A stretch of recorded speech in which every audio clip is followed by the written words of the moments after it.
My son threw away my life's possessions, and his wife laughed. "You're not needed anymore. Just go." I stood there, surrounded by the wreckage of my memories. I smiled, and I made a call. 3 days later, they were frantically searching for me, leaving 76 missed calls. They thought they had erased me, but they were wrong. The first thing I noticed wasn't the house, it was the pile. My pickup truck groaned to a stop in front of what used to feel like home. And there it was, a mountain of belongings scattered next to the dumpster, like yesterday's trash. Cardboard boxes were ripped open, their contents spilling onto the pavement in a mess I couldn't fully process. Those are my things. The thought hit me before I even cut the engine. My hands gripped the steering wheel, knuckles white against the worn leather. 3 days of fishing on the Lake of the Ozarks had left me tired but peaceful. That peace evaporated like morning mist. I stepped out slowly, my joints protesting after the long drive. The cool May evening smelled of rain and something else, the damp funk of clothes left outside too long. My work boots crunched on the gravel as I approached the pile, each step feeling heavier than the last. Half buried beneath a tangle of winter coats was the photograph. Our wedding picture from 42 years ago. The glass was cracked on diagonally across Eleanor's face, her smile split by a jagged line. Mud clung to the silver frame I had polished just last month. Somebody made a mistake. This has to be a mistake. But the evidence kept stacking up. My anniversary watch, the one Ellie had saved for 3 months to buy me, lay face down in a puddle, the crystal shattered. The leather strap was soaked, probably ruined. I picked it up with trembling fingers, water dripping between my knuckles. My fishing gear was strewn everywhere. Tackle bises popped open. Lures and sinkers mixed with kitchen utensils and old photographs. The rod I had used for 20 years lay snapped in half, its guides torn off like broken teeth. Someone had tossed my entire life into the street with all the care they'd give to actual garbage. The bus told their own story. Hastily packed, roughly handled, ripped it out of the corners from where they'd been dragged and or dropped. My name was still visible on one side, written in Ellie's careful handwriting from our last move. The ink had blurred in the damp air, making my own name look like a watercolor error. I found my work shirts in a heap, the ones I had worn at the plant for 30 years, oil stains and all. They had been mine. Now they lay wrinkled and dirty, trampled by whoever dragged them out here. My good boots, the pair I saved for special occasions, were upside down with caked mud on the soles. What the hell happened here? The question burned in my chest as I stood surrounded by the debris of my life. The neighbors' windows remained dark despite the commotion. No one came out to explain or help. The whole street felt hollow, like everyone was holding their breath and waiting for me to disappear. My phone vibrated against my hip. For a moment, hope surged. Maybe Darnell calling to explain. Maybe someone from the city saying they'd made an error. But it was just a text from the bait shop confirming my receipt from this morning. The normal world continuing while mine fell apart. I knelt and picked up Eleanor's jewelry box, its wooden surface scraped and one corner dented. The velvet lining had come loose, and her few precious pieces were scattered in the dirt. Her mother's ring, the one I had planned to pass to Darnell's future daughter, was now coated in grime, lying next to a bottle cap and cigarette butts. Reality settled over me like a cold fog. This wasn't random. This wasn't a mistake. Someone had deliberately packed up everything I owned and dumped it like garbage. Someone had made the choice to destroy 40 years of careful preservation. 40 years of memories, 40 years of building a life. I straightened up, my back aching from bending over the scattered belongings. The house stood before me, its windows dark and unwelcoming. I needed answers. I needed to understand why my entire existence was now decorating the street like a yard sale gone wrong. Time to figure out what's really going on here. I walked toward the front door, stepping over spilled books and broken picture frames. Each step felt deliberate, now filled with purpose. Someone was going to explain this mess, and they were going to explain it right now. The key slid into the lock, turned halfway, and then stopped dead.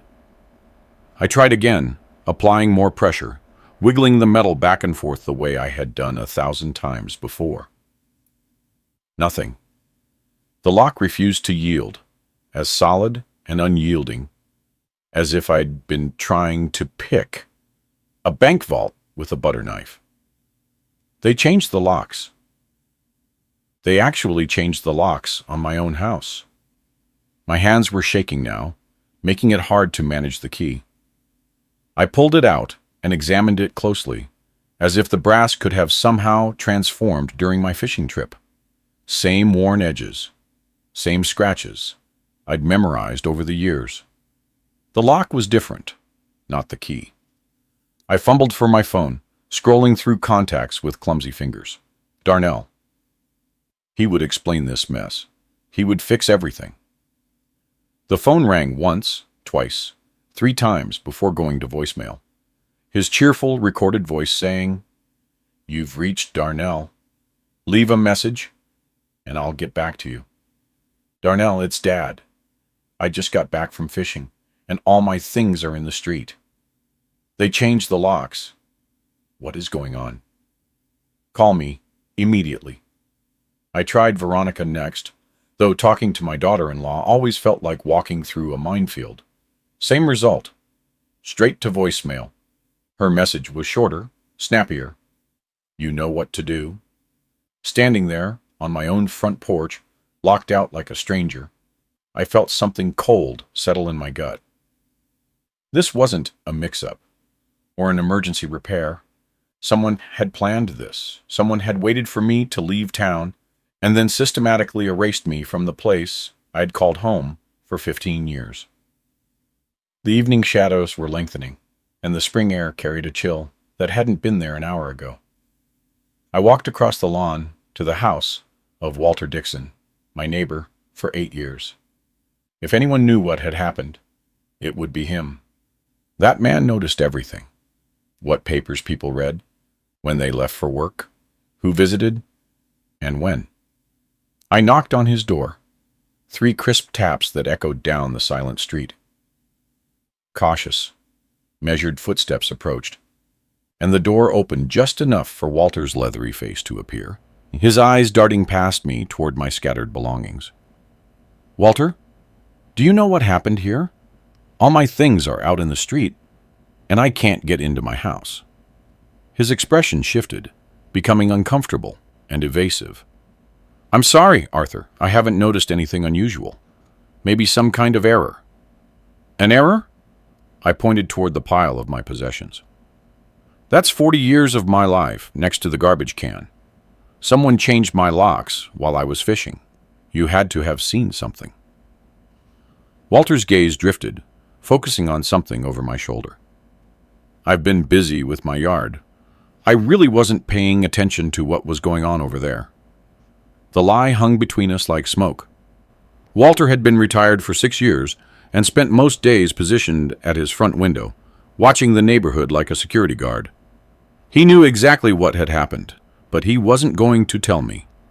"Look, if you need a place to make phone calls or wait for your family, you're welcome to—" "Thanks, but I'll manage." He nodded quickly, clearly relieved. "Well, I hope you get it sorted." The door closed with a soft click, leaving me alone on his porch. Even Walter, who had borrowed my tools and shared beers on summer nights, was turning his back on me. Whatever had happened here, the entire neighborhood was either in on it or too scared to get involved. I walked back to my belongings, each step heavier than the last. The pile looked even more pathetic under the fading light, like the remains of someone's entire existence spilled out for the world to see. I found an old patio chair among the debris, the aluminum frame bent but still functional, and set it up next to the largest box. My phone showed no new messages. I tried calling Darnell again, then Veronica. Both calls went straight to voicemail without even ringing this time. Either their phones were off, or they were deliberately avoiding me. Given the evidence surrounding me, I bet on the latter. The street grew quieter as the dinner hour approached. Other houses showed signs of life. Lights coming on, garage doors opening as people returned from work. But no one stopped to ask if I needed help, or to wonder why an elderly man was sitting among trash bags full of possessions. Everyone seemed to know something I didn't. I settled deeper into the chair, pulling my jacket tight against the cooling air. Whatever game was being played here, I was apparently the only one who didn't know the rules. But I had learned patience in 65 years of life, and stubbornness in 30 years of working at the plant. I could wait. They would have to come home eventually, and when they did, I would get my answers. The sky was starting to turn purple at the edges, and the streetlights began to flicker on one by one. I checked my phone again. Still nothing. But I wasn't going anywhere. Not until someone explained why my whole life had been discarded like yesterday's garbage. I didn't have anywhere else to go, anyway. 4 hours bled by. I had sorted through most of my belongings by the time their car pulled into the driveway. Some things were salvageable. Clothes that could be washed. Books that were only damp. Other items were ruined beyond repair, victims of their hurried eviction. The anniversary watch was definitely a loss. Its face clouded with moisture and the hands frozen at 2:17. Their headlights swept over the pile as Veronica parked, illuminating the chaos like a crime scene. I rose from the patio chair, my joints screaming after hours of sitting in the cool air. Relief washed over me, despite everything. Finally, someone who could explain this nightmare. Darnell got out on the passenger side, his movements careful and deliberate. He looked older than his 42 years, shoulders slumped under the weight of something I couldn't identify. Veronica emerged from the driver's side with her usual brisk efficiency, her perfect blonde hair intact despite a long day. "Darnell, Veronica, thank God you're here." I walked toward them, gesturing at the scattered belongings. What happened? Why are my things in the street? I can't get into the house. Someone changed the locks while I was fishing. Veronica didn't break her stride, walking past me as if I were invisible. She yanked grocery bags from the trunk with sharp, angry movements. When she finally looked at me, her expression was cold enough to freeze water. "Because you are not needed here anymore, Arthur." The words struck me like a physical blow. I actually took a step back, blinking in confusion. "What do you mean, not needed? This is my home. I live here." "You lived here," she corrected, slamming the trunk shut. "Past tense. The mortgage is paid off now. Your job here is done. Take your trash and leave." "My job?" The phrase made no sense. "Veronica, I don't understand what you're talking about. This is my house. I've been paying the mortgage for—" "Exactly." Her smile was sharp as broken glass. "You paid it. Mission accomplished. We don't need you anymore." I turned to Darnell, desperate for sanity in this madness. "Son, what is she talking about? What is going on here?" Darnell couldn't meet my eyes. He stared at the ground, hands shoved deep into his pockets like a guilty child. "I'm sorry, Dad." he mumbled, barely audible. We tried to make it work, but what? I reached out a hand to him, and he actually flinched away from my touch.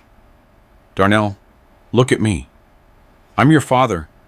I've lived in this house for 15 years. I pay for the groceries, the utilities, the repairs. This is my home.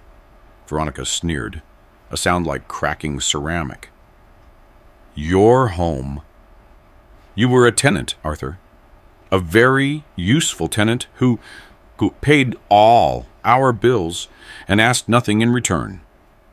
But tenants can be evicted when they are no longer convenient. The cruelty of it stole my breath. I looked between them, my son avoiding my gaze, my daughter-in-law smiling with obvious satisfaction. The streetlight cast harsh shadows on their faces, making them look like strangers. I helped you buy this house, I said slowly, each word carefully measured. When you didn't qualify for the mortgage, I signed for you. When you couldn't make the payments, I covered them. When you needed a down payment for Darnell's car, I gave you my savings. Everything I had, I gave it to this family. And we're grateful, Veronica said with false sincerity. Truly, we are. But gratitude doesn't mean we have to harbor you forever. You're old, Arthur. You take up space. You track blood into my clean house. Leave dishes in the sink. And watch the TV too loud. We want our lives back. Darnell shifted uncomfortably, but said nothing. My own son, standing there, while his wife surgically dismantled our relationship. The boy I'd taught to ride a bike, helped with homework, supported through college, reduced to a silent accomplice in my exile. Where am I supposed to go? The question came out smaller than I intended, laced with a vulnerability that made me hate myself. That's not our problem anymore. Veronica headed toward the front door, grocery bags in hand. You're a grown man. Figure it out, Darnell. I tried one last time, putting every ounce of paternal authority into his name. Look at me, son. He lifted his eyes for just a moment, and what I saw there was worse than hatred. It was nothing, complete, vacant indifference, as if I were already dead to him. The locks are changed? Veronica called over her shoulder. Don't try to get in. I'll call the police if I have to. The front door opened and shut, leaving me alone under the streetlight with my scattered possessions. The porch light flashed on, then immediately off. A clear message that I wasn't welcome even near the entrance. I stood there for a long moment, processing what had just happened. 42 years of fatherhood. Erased. 15 years of generosity. Forgotten. A lifetime of love and sacrifice. Discarded like an inconvenient bill. But beneath the pain, something else was growing. Something harder and colder than the night air. They thought they could use me and throw me away like trash. They thought they could steal everything I'd worked for and then lock me out of my own life. They were about to learn just how wrong they were. The door closed with a final, definitive click that echoed in my bones. I stood there, frozen on the curb, staring at the house that had been my home for 15 years. The porch light went dark again, leaving me in the amber glow of the streetlight. 8 years. 8 years since that conversation in the kitchen, when Darnell had looked me in the eye and promised we would always be family. His voice came back to me, younger and full of hope. Dad, if you help us with the mortgage, we'll always be together. This is our family house. I could see it so clearly in my memory now. Him leaning against the counter with that sincere look he'd inherited from his mother. Veronica had been there too, her hair shorter then, her smile warmer. Or maybe it just seemed warmer because I had wanted to believe it. You'll always have a home with us, Mr. Arthur, she had said, using my formal name, as she always did back then. We want you to feel like this is your place, too. How naive I had been. How desperate to believe my son still needed me, still wanted me close. Ellie had been gone for 2 years by then, and the house felt too empty, too quiet. When Darnell called about their mortgage trouble, I jumped at the chance to help, not just with money, but with belonging somewhere again. Family takes care of family, I'd told them, signing the papers that made me responsible for their debt. Of course, I'll help.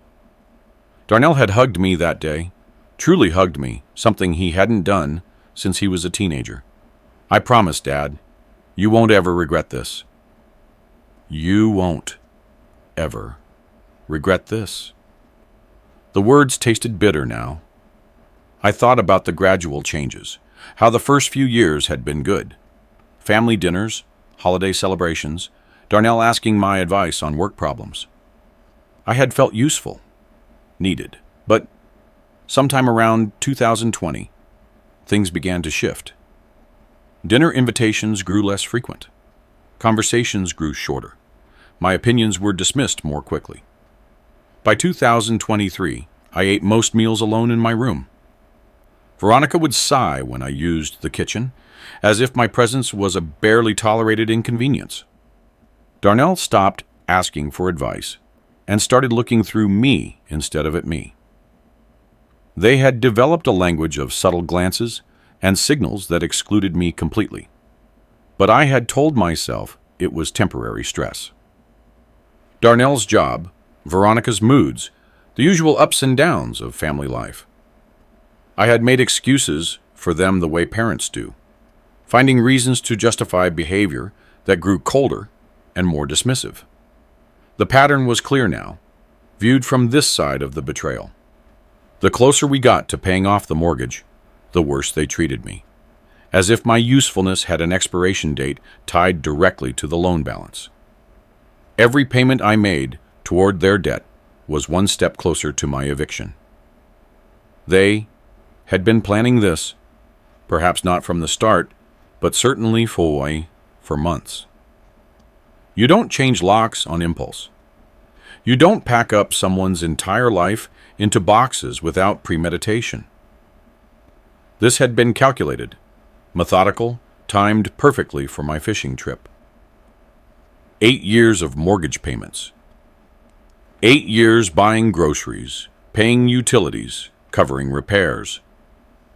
8 years believing I was investing in family, when I was actually financing my own elimination. The street was silent, except for the distant hum of freeway traffic. Other houses showed signs of normal family life. TV screens flickering behind curtains, porch lights welcoming people home. But no one came out to check on the old man standing among trash bags full of possessions. Even in the suburbs, people minded their own business when it came to family drama. I pulled my jacket tight against the night cold. Staying here, feeling sorry for myself, wouldn't change a thing. Darnell had made his choice, and it wasn't me. Veronica had won whatever game she'd been playing all these years. They had gotten what they wanted, a paid-off house and freedom from the inconvenience of gratitude. But they had made a critical error in their calculations. They had assumed I was powerless, that an old man with nowhere to go would simply disappear quietly into whatever assistance program existed for discarded parents. They had treated me as if I were already dead, just a burden waiting to be buried. Time to show them just how wrong they were. I turned and walked back toward my scattered belongings, my steps firm and purposeful. The pile looked different now, not like trash, but like evidence. I approached my scattered possessions with a mechanic's eye, assessing what could be salvaged and what deserved to be left behind. 40 years of work at the plant had taught me to think systematically, to solve problems through careful analysis rather than emotional reaction. This was just another problem requiring a practical solution. The wedding photo was the first thing to go into the cab of my truck, broken glass and all. Some things were worth preserving regardless of the damage. Eleanor's jewelry box followed, along with the few pieces of her mother's costume jewelry that had survived Veronica's hasty packing. They weren't valuable to anyone else, but they were priceless to me. My tools of the trade were scattered among the clothes and household items. The socket wrench set I'd owned for 30 years, still in perfect condition. The level that had helped me build Darnell's treehouse when he was 8.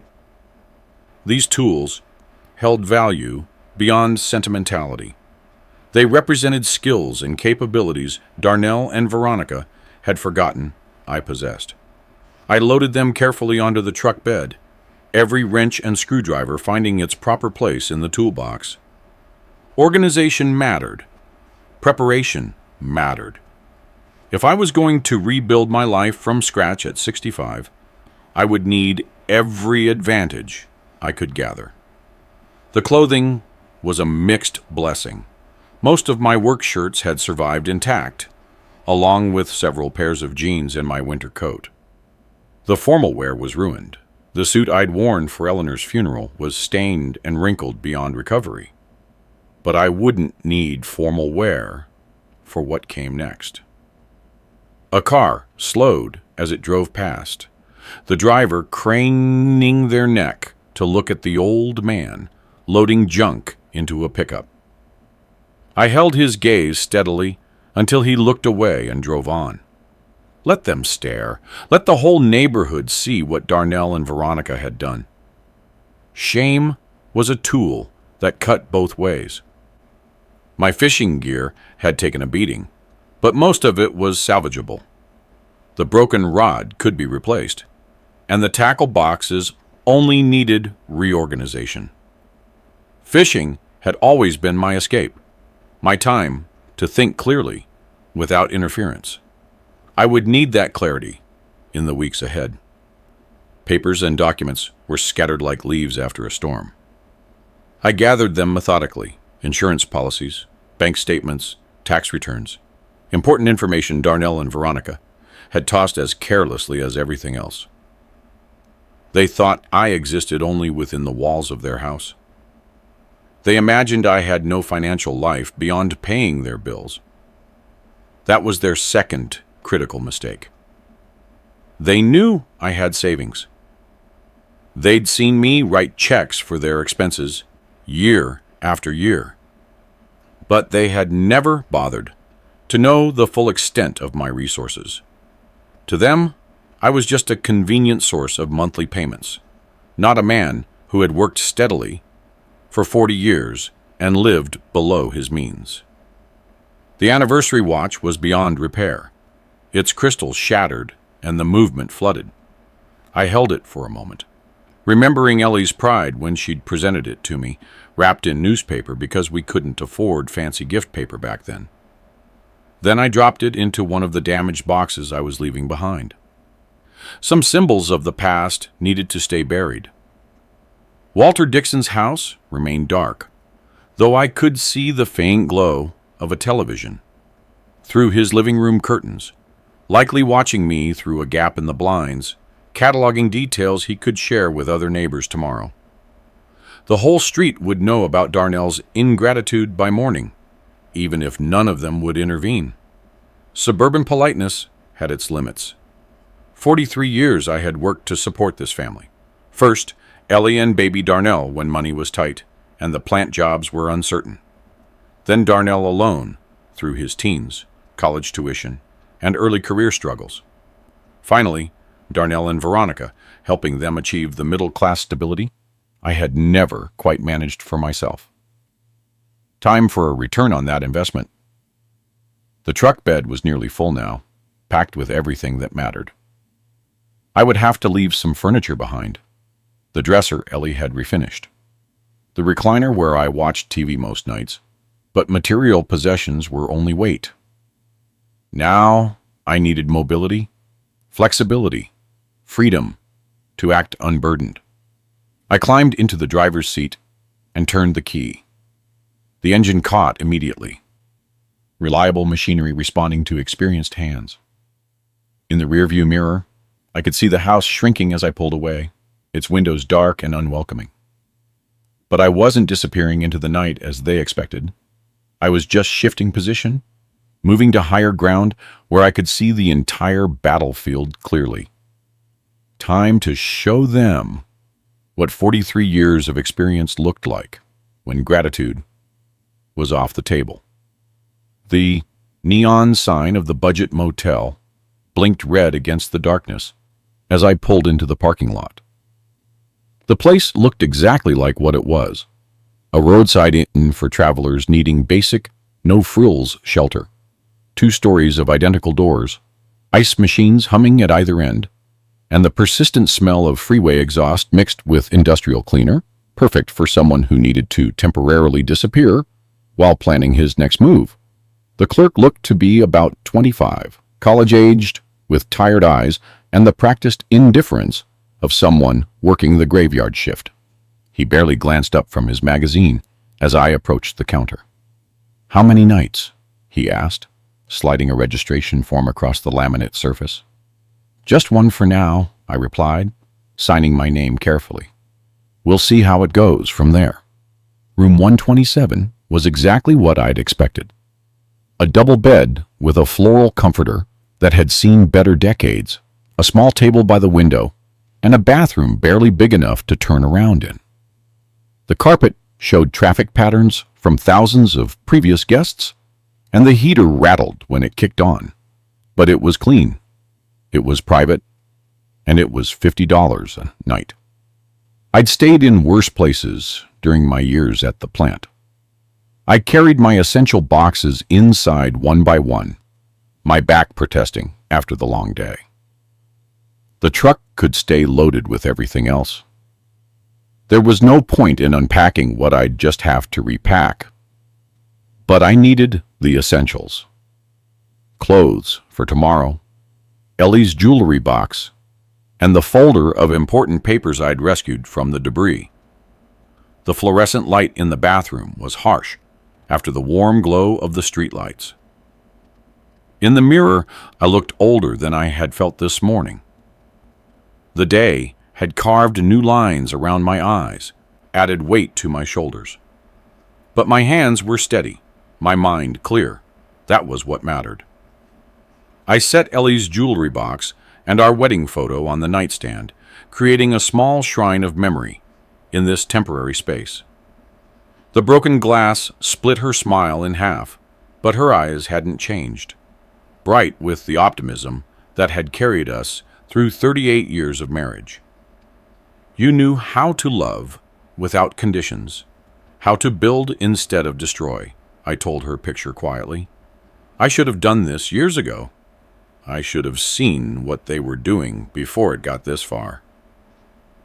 But regret was a luxury I couldn't afford. Ellie had died believing Darnell was a good man who would look after his aging father. I wouldn't dishonor her memory by letting her faith prove unfounded. The motel bed was firm but narrow, nothing like the large mattress I'd slept on for the past 8 years. The freeway noise bled through the thin walls. Trucks downshifting, cars accelerating to distant destinations, other guests moving through their own temporary existences, carrying their own problems from place to place. I stayed awake most of the night, not from discomfort, but from mental activity. My mind was processing 8 years of gradual manipulation, cataloging moments I had misinterpreted or ignored. How many times had Veronica made subtle comments about my age, my habits, my inconvenience? How often had Darnell sided with her against me without saying anything directly? The pattern was unmistakable once I stopped making excuses for them. Every kindness I had shown had been treated as an obligation. Every sacrifice had been accepted as my natural duty. They had trained me to be grateful for less and less, until I was grateful just to exist in their space. But they had made one fundamental miscalculation. They had assumed the dependency ran only one way, that I needed them more than they needed me. They had forgotten that 8 years of mortgage payments created legal relationships beyond family feeling. They had overlooked the papers they'd signed when I helped them qualify for the loan. By 6 a.m., I was fully dressed and ready for action. The shower had been lukewarm at best, and the coffee from the lobby machine tasted like it had been brewed some time last week, but the discomfort was temporary. What mattered was momentum, moving forward with purpose instead of wallowing in self-pity. I loaded my remaining belongings back into the truck and checked out at the front desk. The same clerk was still there, looking even more tired after his all-night shift. "Everything all right?" he asked automatically. "Better than expected," I answered, meaning it. The morning air was crisp and full of possibility. I had money in the bank, skills that were still valuable, and legal options Darnell and Veronica didn't know existed. Most importantly, I had the advantage of being underestimated by people who thought they understood me completely. Time to educate them on their mistake. I started the truck and pulled onto the freeway, heading back toward the city with the same sense of purpose I'd felt 40 years earlier, when I'd started my first real job.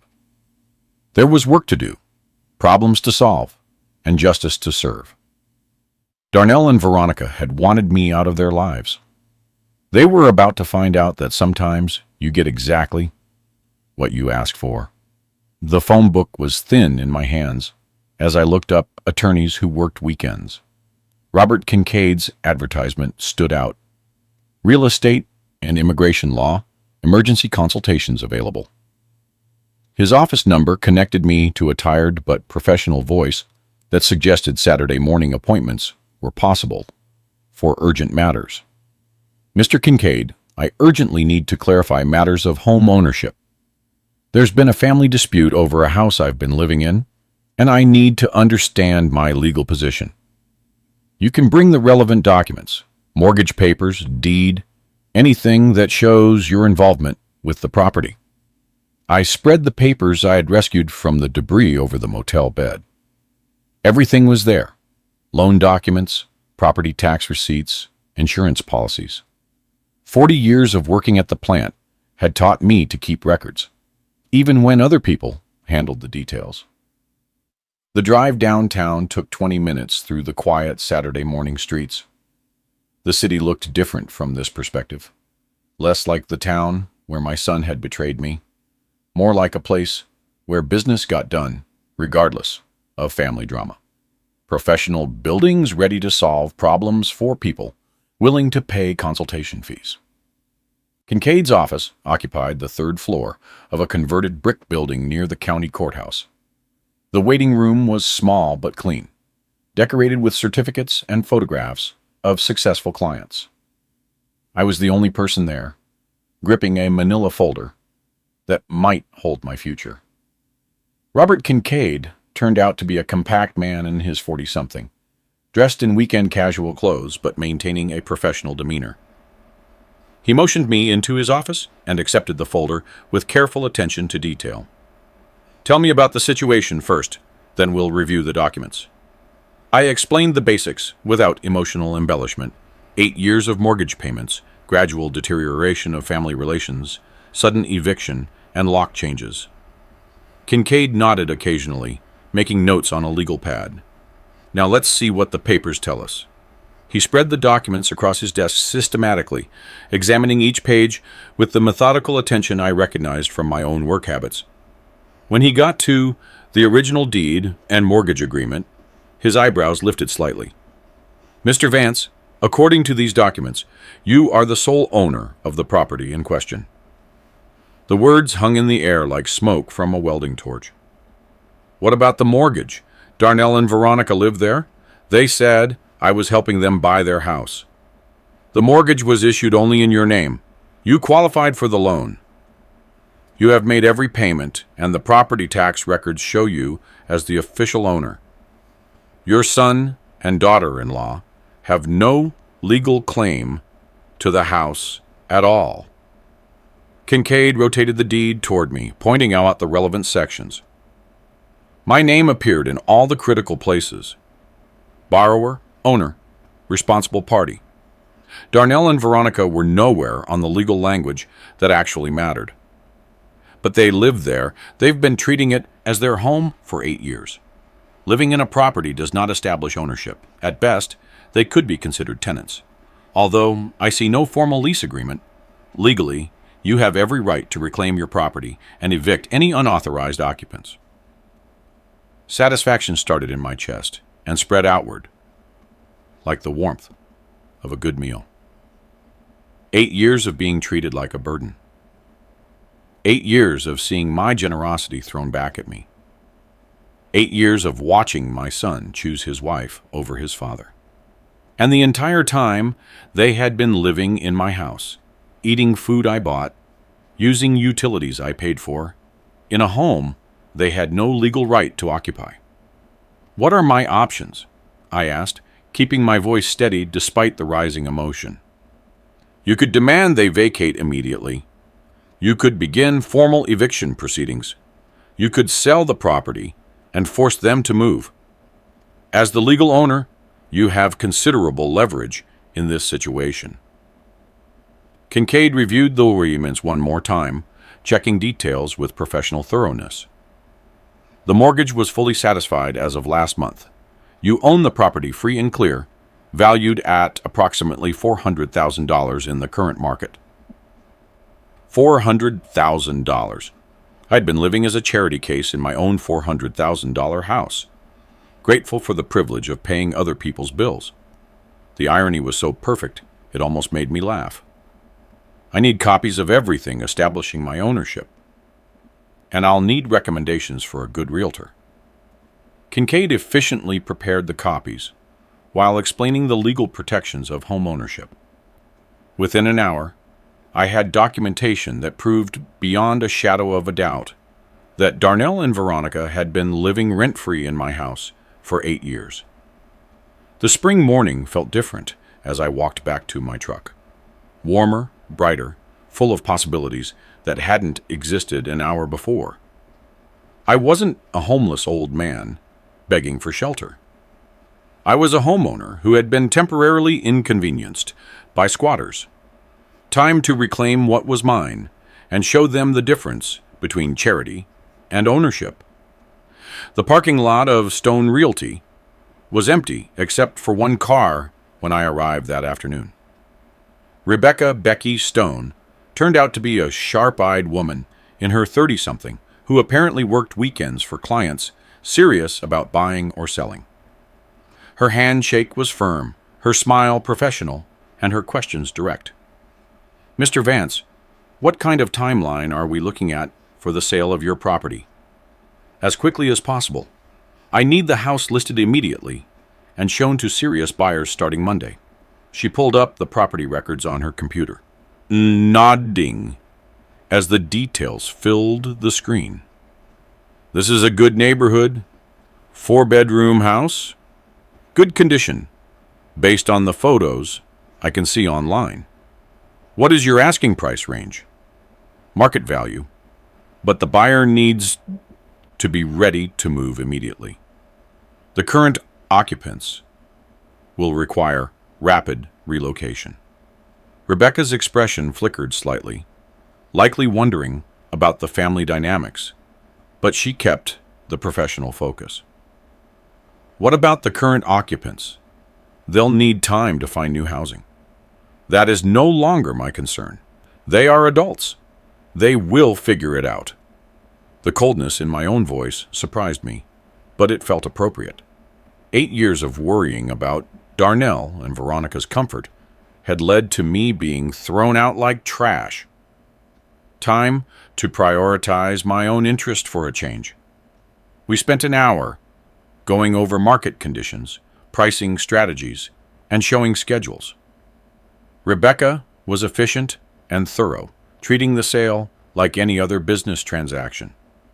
By 4 o'clock, I had signed the listing agreements and arranged for professional photography on Monday morning.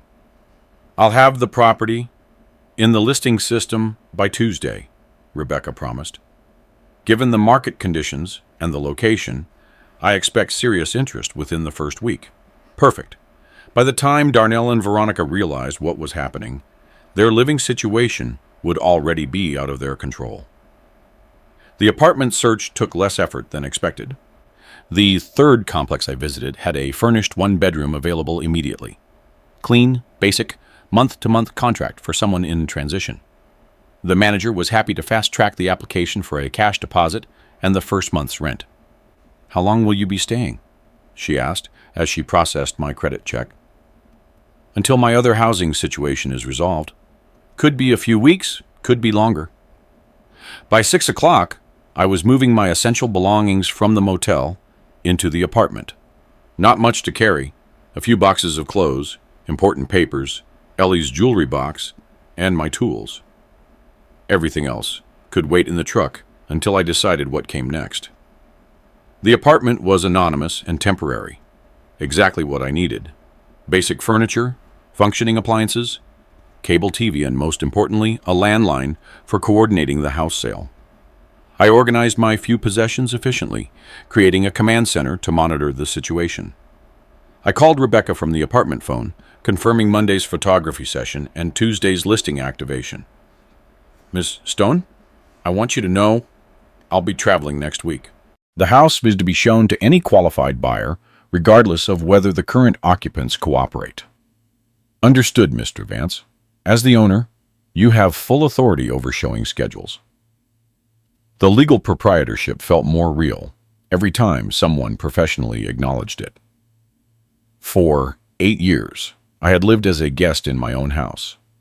Now, strangers treated me with the respect that home ownership commanded.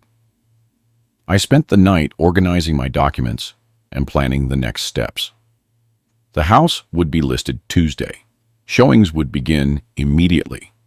Serious buyers typically needed 2 to 3 weeks for financing and inspections. Darnell and Veronica would likely discover the sale sometime in the first week, depending on how fast news traveled through the neighborhood. By then, I would be unreachable, and the process irreversible. I dialed Rebecca's number 1 last time before bed.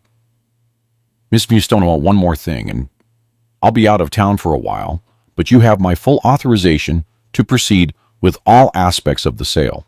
Accept any reasonable offer that meets our minimum price.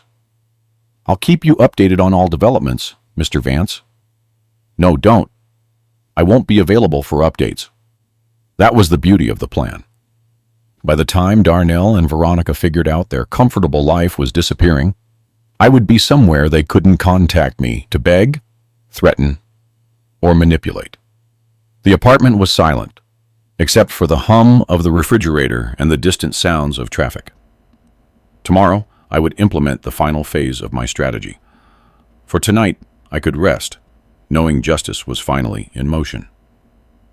8 years of being taken for granted was about to cost them everything they thought they possessed. Sunday morning found me at the city airport with a single carry-on bag and no particular destination in mind. The agent at the ticket counter was helpful.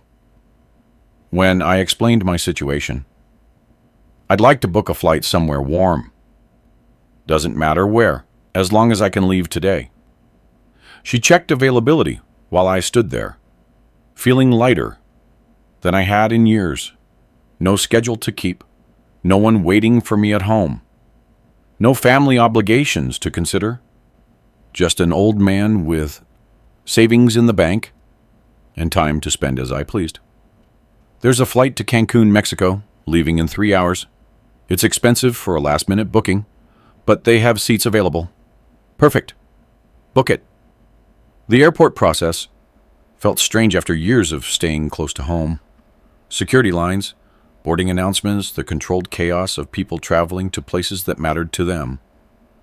I had forgotten how exciting movement could be when you chose it yourself instead of having it imposed upon you. The flight attendant noticed my relaxed demeanor during boarding. "Vacation travel?"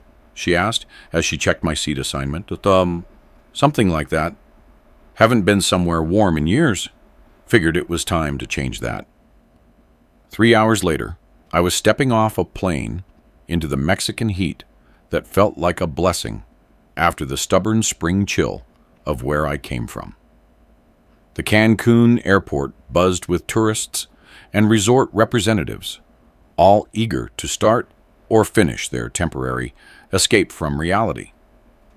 The hotel shuttle driver spoke broken English, but with perfect enthusiasm. "First time Mexico, sir?" "First time anywhere.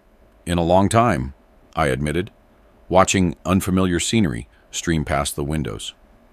The resort turned out to be exactly what someone fleeing family drama needed: anonymous, comfortable, and completely disconnected from any responsibilities back home. The desk clerk at the front office handled the check-in with cheerful efficiency. "How long will you be staying with us, Mr. Vance?" "Indefinite. I'll let you know when I'm ready to leave." He handed me a key card and a packet of information about the resort's amenities: pool service, beach access, restaurants, activities for guests who wanted structured entertainment, all available to someone who had just reclaimed ownership of his own life. My room overlooked the ocean through sliding glass doors that opened onto a private balcony.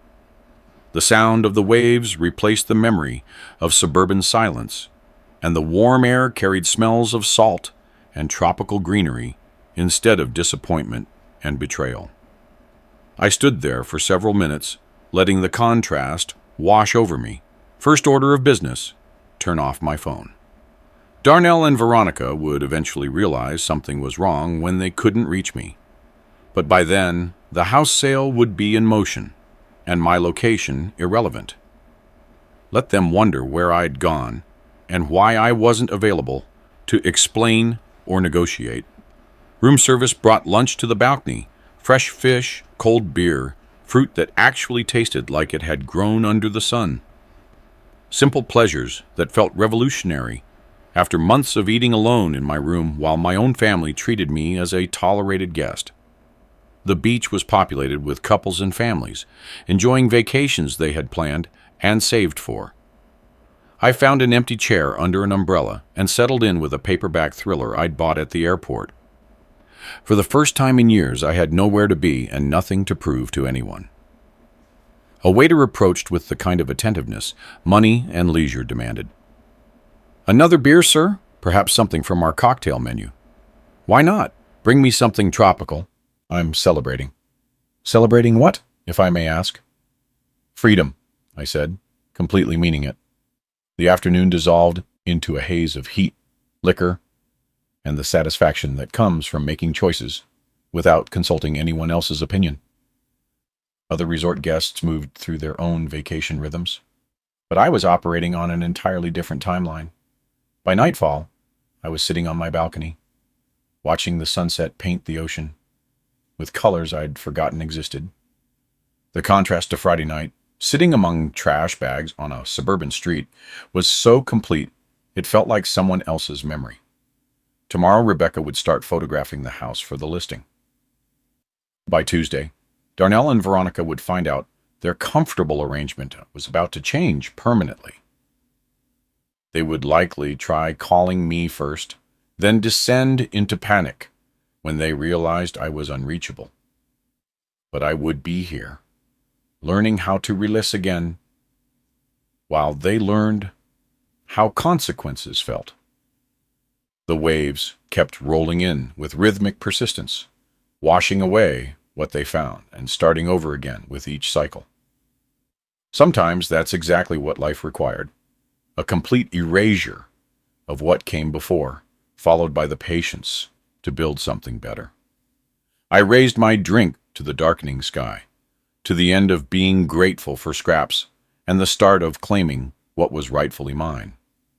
Monday morning in Cancun arrived with perfect weather and room service coffee that actually tasted like it was made this century. I spent the early hours on my balcony, reading a paperback thriller as the waves rolled endlessly onto the white sand below. Other resort guests were starting their vacation routines: couples heading to breakfast, families organizing beach gear, groups planning excursions, all of them blissfully unaware that hundreds of miles north, a real-life drama was about to unfold. Around 10 o'clock local time, I decided to check my phone. The screen exploded with notifications. 76 missed calls, 43 voicemails, and dozens of text messages. The numbers kept climbing as new calls came in while I scrolled through the chaos. Darnell's number appeared most frequently, but Veronica had contributed her share of desperation to the digital pile. The first voicemails were confused, demanding. Darnell's voice tight with barely controlled anger. "Dad, call me back right now. There are people walking around our house taking pictures. What in the hell is going on?" Veronica, sharper and more accusatory. "Arthur, I don't know what game you're playing, but you need to stop this right now. Call us back." But as the hours went on, the tone changed dramatically. Anger gave way to confusion, confusion to panic, panic to desperation. Darnell again, hours later. "Dad, please, we can't track you down anywhere. The realtor says she's working for you. This can't be legal.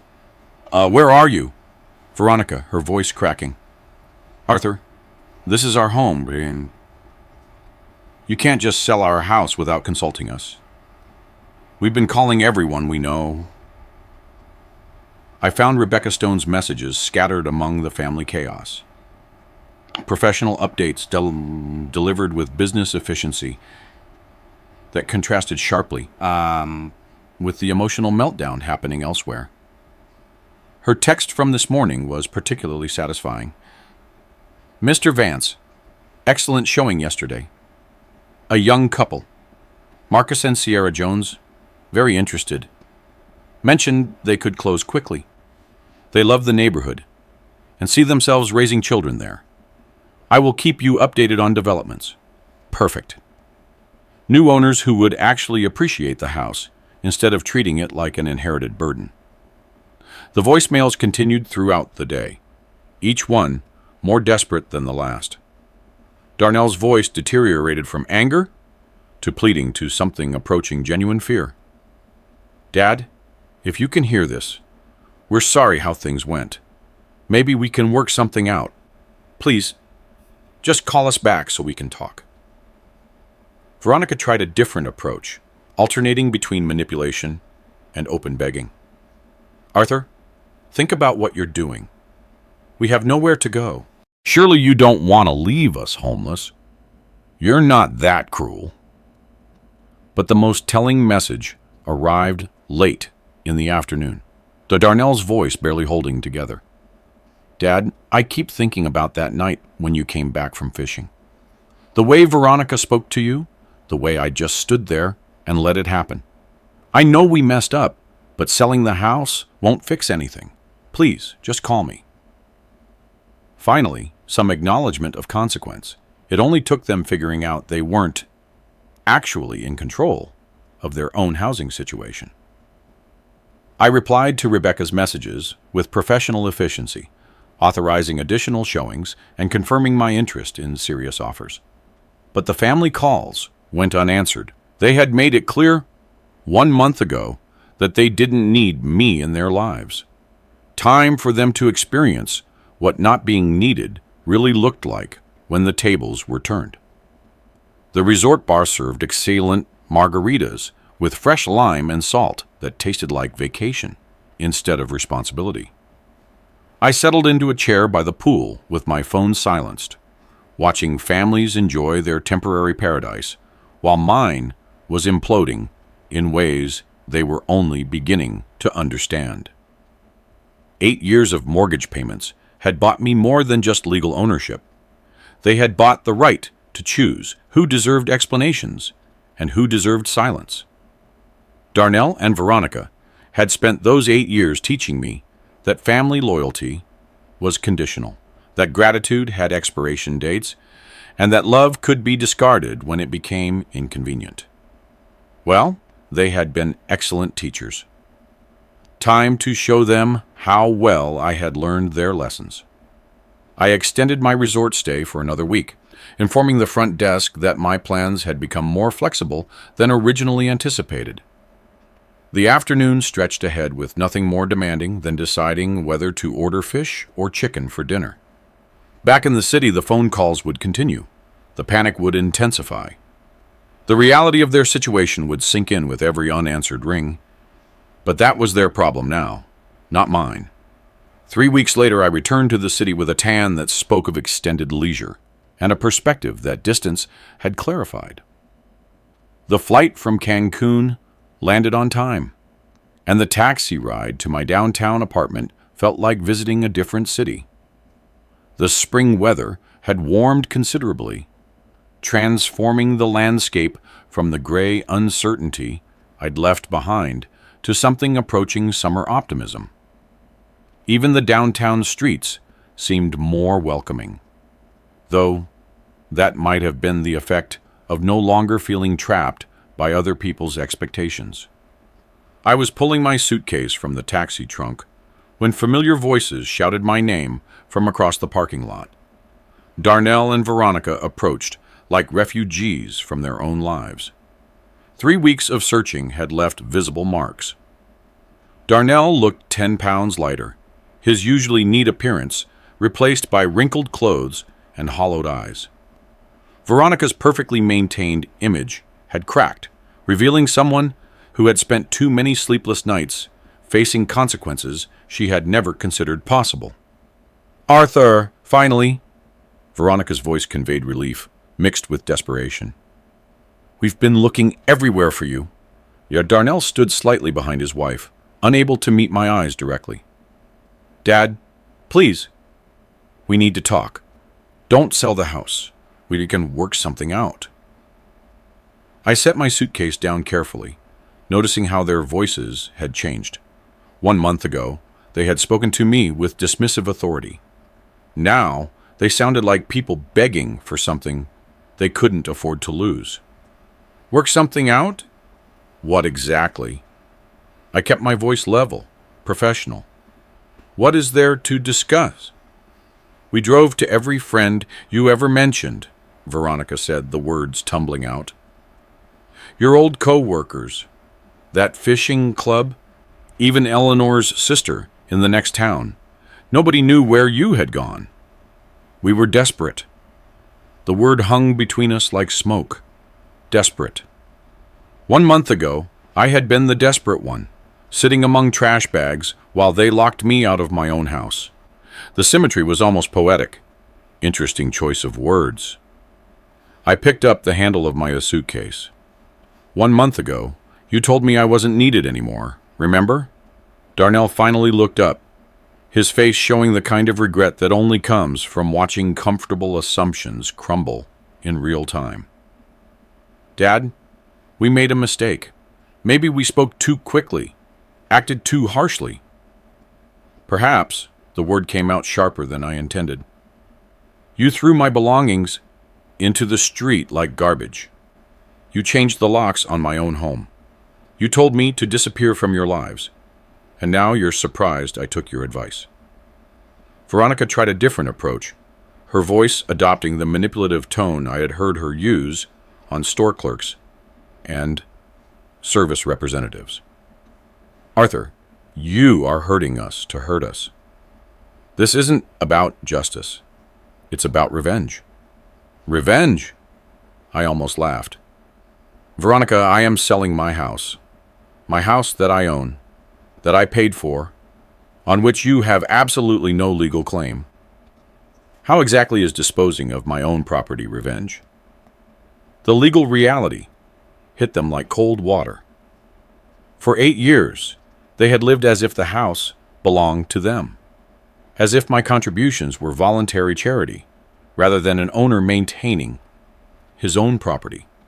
They had convinced themselves that possession meant ownership, that living somewhere created rights. "We spoke to lawyers," Darnell said quietly. "They told us. They explained about the deed, the mortgage papers. So, you understand the situation." I started walking toward the apartment building entrance, You are illegally occupying my house. I'm selling it. The new owners will decide if they want tenants." They followed me across the parking lot, their desperation growing more evident with every step. 3 weeks of searching for someone who didn't want to be found had apparently taught them the difference between control and dependence. "Dad, we are family." Darnell's voice broke on the last word. I stopped walking and turned to face him directly. "Family? 1 month ago, you stood there while your wife told me I wasn't needed anymore. You watched her cast me out like trash and said nothing. You chose her over me, Darnell. That was your decision, and you made it." "We can pay rent," Veronica cut in desperately. "Whatever the new owners want, we'll pay it." "That is between you and them," I replied, resuming my walk toward the building. "I'll give them your number if they're interested in tenants." The apartment building lobby felt like a sanctuary after 3 weeks of ocean views, but for different reasons. This was a temporary haven, but it was a haven I had chosen, paid for with my own money, free of the obligations and resentments that had poisoned the house they still thought of as home. They continued talking behind me, their voices blending into a desperate chorus of promises they should have made 1 month ago. But promises offered under duress weren't worth much. They had shown me their true feelings when they thought I had no power to resist. Now that the power had shifted, their sudden appreciation felt exactly as sincere as it actually was. The elevator doors closed on their continuing pleas, but I could still hear their voices echoing in the lobby as I ascended to the 4th floor. My apartment felt exactly as I had left it, temporary but peaceful, free of the accumulated resentments that had made the house feel like a prison. I unpacked methodically, hanging up vacation clothes that smelled of ocean air and possibility instead of obligation and disappointment. When Darnell and Veronica knocked on my door 20 minutes later, I was ready for them. "The sale closes tomorrow," I said through the door chain. "You have 1 week to pack your belongings and vacate the property. After that, you'll have to discuss living arrangements with the new owners." "Dad, we are your family." Darnell's voice was completely breaking now. "Family?" I pulled the door open further so they could see my face clearly. 1 month ago, you threw me out like garbage. You told me I wasn't needed. You changed the locks on my own home. You remember those exact words, Veronica? "Take your trash and leave." Veronica attempted one last manipulation. "We can pay rent to the new owners. We have good credit, steady income. That is no longer my concern." I started to close the door. "You wanted me out of your lives. Congratulations. You got exactly what you asked for. Please." Darnell put his hand against the doorframe. "We'll do anything. We can change. You had 8 years to change. 8 years to show gratitude instead of entitlement. 8 years to treat me like family instead of a convenient ATM." I pulled away from the door. The new owners are a young couple with children. They will actually appreciate the house instead of treating it like something they are entitled to. The door shut with a soft click, cutting off their final attempts at negotiation. I spent Tuesday morning at the title company, signing papers that transferred ownership from me to Marcus and Sierra Jones, newlyweds who had fallen in love with the house and planned to raise their family there. They were everything Darnell and Veronica were not: grateful, enthusiastic, financially responsible, and genuinely excited about home ownership. "Thank you for accepting our offer so quickly," Sierra said as we finalized the paperwork. "We know other people were interested." "You reminded me what houses are for," I replied. "They're for families who want to build something together, not for people who take blessings for granted." The check for $395,000 felt surprisingly light in my hands. Numbers on a piece of paper that represented 40 years of work, 8 years of mortgage payments, and 1 month of learning that family loyalty wasn't always reciprocal. But it also represented freedom. Freedom from ungrateful relatives. Freedom from living situations based on guilt instead of respect. Freedom to choose how I spent my remaining years without considering other people's convenience. Rebecca Stone handled the final details with professional efficiency. New owners take possession on Friday morning. I assume the current occupants will be ready to move out. That is no longer my responsibility, I said, completely meaning it. By Thursday, I had closed out my downtown apartment lease and loaded my truck with everything I actually needed. The rest, furniture, household goods, accumulated objects from a life that no longer existed, went to charity. Ellie would have approved of the simplicity. Friday morning found me driving north toward the lake country, where lake views and mountain air promise the kind of peace that comes from choosing your own neighbors instead of being stuck with relatives who confused proximity with loyalty. The radio played classical music as I drove through the changing landscape, every mile putting more distance between me and 8 years of being taken for granted. In my rearview mirror, the city shrank to the perspective of the freeway, just another town where someone had learned the difference between charity and ownership. Darnell and Veronica would figure out their housing situation eventually. Maybe the new owners would rent to them. Maybe they'd find somewhere else. Either way, they would face their future without the community net they had spent 8 years assuming would always catch them. Justice didn't require cruelty, just consequence. They had taught me that family was conditional, that gratitude had limits, that love could be discarded when it became inconvenient. I had proven to be an excellent student. The highway stretched ahead like possibility itself, driving toward a life where appreciation wouldn't be taken for granted, and family would mean something deeper than convenient obligation. Sometimes the best revenge is simply letting people experience the natural results of their own choices.